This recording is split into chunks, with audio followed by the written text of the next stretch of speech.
YouTube, what the crap's going on? HeirofCarthage here, and you know, I actually already uploaded this video, but I ended up having to delete it.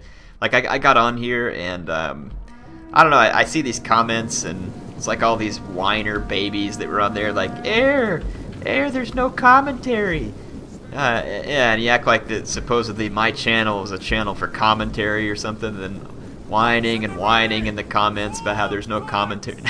I'm just kidding. I accidentally had my mic muted. Screwed it up. So yes, there was no commentary. Just thought I'd give you all a little bit of a teasing there since I probably deserve it for my own. So yes, this is Blade Master. He's playing against Wolf Diplomat. It is in the Blade Balance mod. And he sent this to me, one, because I think he knows that I like the Blade Balance mod, obviously. And Pikes were just big time crap in Standard. Total War. What makes them different in the Balance mod? Blade Master has increased the number of men per Pike unit. And I think he supposedly made some changes too to where the Phalanx does a slightly better push. They're still not like crazy deadly in terms of being like a wood chipper or something, but they're a lot better. And he's going to play a Macedonian pike line against a Boii sword line, so this will be interesting. And over here you've got this big honkin' line of Celtic warriors from Diplomat, followed up by sword followers, Oathsworn, 3 Celtic bows, 4 heavy horse. Normally something like this would be extremely difficult for Macedon to deal with. Now, in the Balance mod, you're not going to see so much Levy Freeman spam, and it's because the Levy Freeman only have 1 javelin volley, and not that they're worthless, but they're not worth as much. Anyway, Blade's line is 1 Foot Companion General, and he's got, I think, 4 Pikes, and then 1 Levy Pike, 2 Thracian Warriors, 1 on each flank, 4 Thessalians, 2 Aspis Cav, which this is going to be dangerous. Without Levy Freeman having more javelins, Aspis Cav become quite a deadly unit. And especially since they have been modded to be a little more effective versus infantry, but they do also have a drop in their block chance, so Aspis Cav will be easier to kill with missiles. You're going to see Blade Master immediately get in and start focusing down on the Celtic Bowmen. The Celtic Bowmen will actually fare pretty well versus the cheap Greek archers here. I mean, neither unit is going to have a decisive advantage over the other, but I think that there will be a small edge for the Celtic bows here. Anyway, Blade Master is going to push forward with the Pikes. Definitely not something that Diplomat's going to want to take head on. But at the same time, this is a nice wide Pike line. And again, this is afforded to Blade Master by the fact that there's well, this is in the ultra unit sizes because there's 160 in a standard unit, which means there's 200 in the Pike unit. So all those extra men, number one, make it a little harder to kill with javelins, especially since javelins don't come as plentiful for infantry. In this one, you have to have like more dedicated skirmisher units rather than just being able to use swords as swords and skirmishers. A little bit of feint with the Aspis Cav here, draws in the heavy horse. Very nice move by Blade Master because these heavy horse are going to take a few casualties on these pikes. So a great play there by Blade. Out here, he's used his Thracian warriors to put a pretty beat down of a charge on these sword followers who are then going to start getting jabbed by pikes. These Levy pikes here, ready to help do some work. I think those are the Levy pikes. Yeah, they are. Anyway, some heavy horse moving around the flanks. It's going to get tagged by a Thessalian cavalry, though it will do pretty well. This is going to be a pretty close fight between these two units. Thessalians will win the charge. Heavy horse wins the prolonged melee.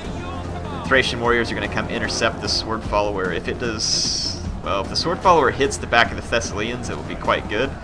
But it is actually caught by the Thracian warriors, who are going to probably decapitate quite a few of these sword followers.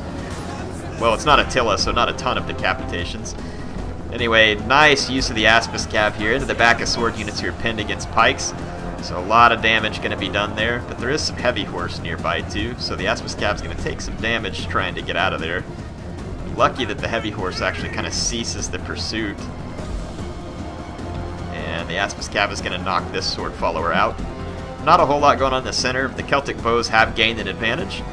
And then over here, Diplomat's going to take a heavy horse around the flank. But again, these Aspis Cav here are going to be, I mean, even right now, these guys could probably just plow through here and deal with this Celtic warrior, mop up a ton of bows. I mean, Blade Master is not using them real aggressively yet, but I mean, a Celtic warrior is just, I mean, it's like feeding a worm to a hungry fish, man. These Aspis Cav are going to destroy that. I don't even know where I came up with that. How about that for weird? That's the yokel in me wishing that I was out catfishing. Anyway, let's see. The Aspis Cav over here, definitely tearing it up. Some sword kills there, 104 kills. doing nice. The pikes just kind of pushing the enemy swords back for a minute. Thessalian cavalry is also going to be very dangerous to sword infantry, on the charge at least. Yeah, this Aspis Cav in pretty good shape, 80 out of 80 with 42 kills. It's going to want to watch out for this heavy horse though. Interestingly enough, an attack order from Blade Master on the heavy horse. Very heavy versus heavy. If the heavy horse doesn't get the charge, well, those javelins got fired early, otherwise that would have damaged the heavy horse badly. The heavy horse did get a last second charge, which is going to take down a couple Aspis Cav, but the Aspis Cav going to be pouring a lot of weight into that fight with some pretty high attack stats. So we'll see how that goes. They don't have a bonus versus Cav, but they definitely have some high attack stats. So again, the swords just having to be very wary of pikes. They can't make that kind of attack. The foot companions kind of pushing a little bit here in the center. They're not getting shot up by the Celtic bows, interestingly enough. Look at the derpy formations that these guys get into because there's like a couple of guys that had engaged them in an odd melee. Pikes just, oh, they have the weirdest formations. Now, Blade Master has made them a lot more useful. This I don't argue. You're seeing this here, whereas normally pikes would just get utterly crapped on by something like this because of the hail of javelins and easy outflanking. With more men, they can cover more ground. They make outflanking harder with less javelins. It gets a little bit trickier to take out pikes, and all of a sudden, even though they're very defensive, they're still not an offensive weapon. They become quite deadly. This Thessalian cavalry is going to crunch these Celtic warriors. Let's watch this. This ought to be good. Celtic bowling right here. Pow! I'm surprised that wasn't worse. But no, it was pretty bad. Let's see. So Aspis Cavalry here getting away from some sword followers. 173 kills, not bad. Possibly paid for itself at this point, depending on what it's killed. Oathsworn just not able to make its presence felt. And this is why you're going to have seen Diplomat not bring as many Oathsworn. Because he can afford more swords, obviously. But here, you know, Pike's able to get their pikes down, and they're going to be annoying. It's just the levy pikemen. Oathsworn are going to take more losses than they want there. Just going to see. Oh, this Aspis Cavalry has gotten into the skirmishers over here, and these Celtic bowmen are going to be killed. It doesn't matter that there's not many of these cavalry left. With the kind of attack, armor, and weight class that these Aspis Cav have, they're going to cut down hundreds of archers before they would die, unless they were like Cimmerian heavies. Or elite Persians in this mod, I think, also have a heavy spear to fight with after in melee. So the elite Persian archers have been a little bit improved also. It's one of the things I love about the Blade Master, the Blade Balance mod. I mean, I'm sitting around in a video and I say some of the different things that I would love to see done, and it's pretty awesome to see Blade Master and the folks who helped him, like I believe Aronco was one of them, and there may have been others that helped him put together this mod.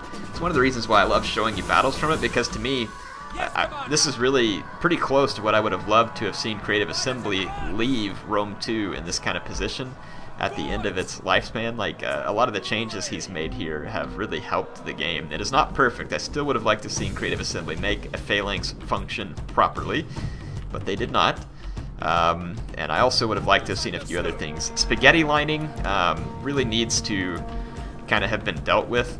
I like the idea that there's more pikemen in a unit. That was done in Rome 1, but if they kind of limited how far you could spaghetti line a unit, it would make the battles look better, and it would allow you to have fikes function properly, like being, you know, 3 or 4 ranks deep instead of 1 line deep or 2 lines deep like you always see them in the game. And I think aesthetically would have made the game look a lot more epic and probably feel that way as well. Anyway, good game to Diplomat and Blade Master. This is a fun one to watch. Just seeing here that Pike build's definitely not unbeatable, but a lot more viable in the Blade Balance mod. If you like the idea of this mod, you want to play some battles in it, go join the Blades Balance Buddies group. That group is out on Steam. I'll have a link in the description. You can also go check out Blade Master's channel. He puts up a lot more stuff on this, which is why I don't cover it non-stop, but I have played in it quite a bit because I like it.